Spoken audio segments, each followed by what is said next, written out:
আপনারা এই গাছ এইভাবে পরিচর্যা করবেন, হ্যাঁ হ্যাঁ আপনাদের মঙ্গল হবে। আমি এই গাছটি লাগাইছি এবং পরিচর্যা করি, তাই বিধায় এত মোল হয়েছে। আল্লাহ দিলে আপনাদের সুকৃত বাংলাদেশের কল্যাণ কাজ হবে, দোয়া করি। আমি একজন মুক্তিযোদ্ধা। এটা বললাম তো।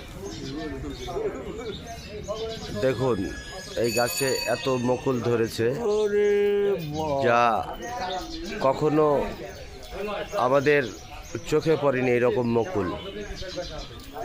আমাদের এটা পিলপালি বাজার।